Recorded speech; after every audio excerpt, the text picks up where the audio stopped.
आप सोच रहे होंगे कि आज मैं इस मूर्ति के साथ क्या करने वाली हूँ और ये मूर्ति मैं लेकर अपने टेरेस गार्डन पर क्यों जा रही हूँ। तो ये मेरे मंदिर की मूर्ति है, हनुमान जी की मूर्ति है जिनकी पूजा हम करते हैं मंदिर में।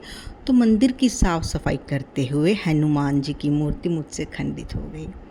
तो मुझे लगा अब इस मूर्ति का मैं क्या करूँ। फिर मैंने सर्च किया कि चलो देखती हूँ खंडित मूर्ति का कि कहाँ पर किस तरह से उपयोग किया जाता है। तो जहाँ तक मैंने पढ़ा मुझे लगा कि तो मुझे कुछ भी मेरी समझ से बाहर था सब कुछ। जो भी मैंने गूगल पर देखा उसमें लिखा था आप पीपल के पेड़ के नीचे या फिर नदी में बहा दो या आप मंदिर में रखाओ और बरगद के पेड़ के नीचे रखा हो या फिर चौराहे पे रखा हो। तो मुझे कुछ भी उनकी बात से मैं सहमत नहीं थी और मुझे उन सब की बात से बहुत ऐतराज़ था।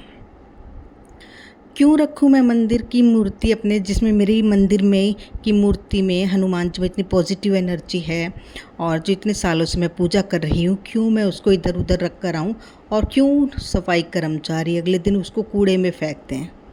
तो ये मुझे मंजूर नहीं था। तो मैं भी अपने टेरेस गार्डन पर अपने हनुमान जी को लेकर आ गई।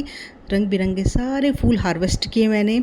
हार्वेस्ट करने के बाद मैंने हनुमान जी से बात की मनी मन, और मैंने लाल रंग के, सफ़ेद रंग के, पीले रंग के, यहाँ तक कि नीले रंग के अपराजिता के फूल हैं जो शिव जी को बहुत प्रिय हैं, हनुमान जी पर भी चढ़ाए जाते हैं।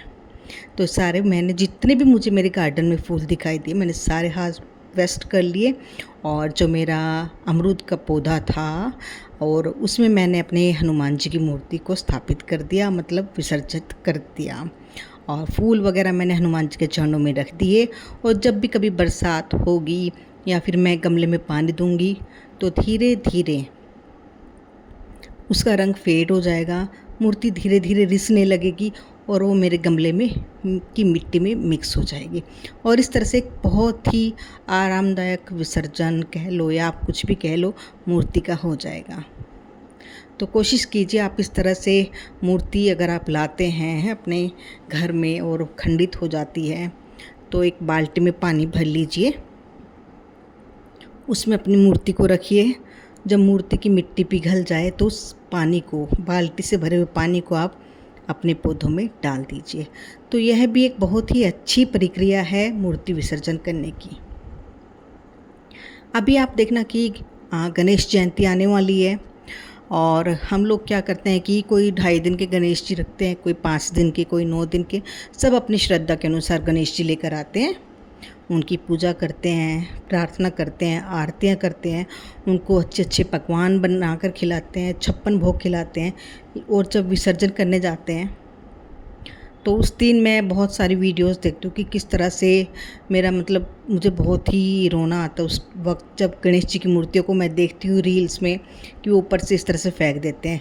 कूड़ा भरा पड़ा है एक जगह पर बहुत सारा, सामने थोड़ा बहुत पानी दिखाई दिया, उसमें दूर से गणेश जी की मूर्ति फेंक दी। या इसी तरह से दुर्गे माता का आता है तो दुर्गे माता की भी ऐसे ही फेंक देते हैं।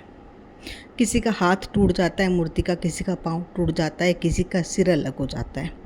तो ये बहुत ही गलत चीज़ है। हम ये कोई पुण्य नहीं कर रहे हैं, हम ये पाप कर रहे हैं। तो ऐसा बिल्कुल भी ना करें। अगर आप सम्मान कर सकते हैं तभी आप अपने घर में मूर्तियाँ लाएं, अदरवाइज़ मूर्तियों को ना लाएं। तो इस तरह से मैंने अपने हनुमान जी को अमरूद के पौधे में अच्छे से सेट करने के लिए मैंने रख दिए हनुमान जी को, और जितने मेरे पास फूल थे मैंने सारे फूल चढ़ा दिए। तो मैं क्षमा प्रार्थी थी, हनुमान जी से क्षमा मांगी मैंने। बहुत ही हुआ दुख, लेकिन एक सही लगा मुझे, ये जो तरीका था मुझे बहुत सही लगा। आई होप सो आप सबको अच्छा लगा होगा। तो कभी भी इस तरह का, कभी आपकी मूर्ति खंडित हो जाती है तो आप उस तरह को इस तरह से मतलब यूज़ कर लीजिए इस मेथड को और सम्मान कीजिए अपने देवी देवताओं का, उनको सड़कों पर मत फेंकिए। तो थैंक यू सो मच। ध्यान रखिए आप सब लोग अपना, अपने बच्चों का, अपने साथ वालों का जिन्हें आप प्यार करते हैं, ध्यान रखिए प्लीज़ अपना। बहुत ज़्यादा तो आपको अपना ध्यान रखना है। And thank you so much. Take care, bye.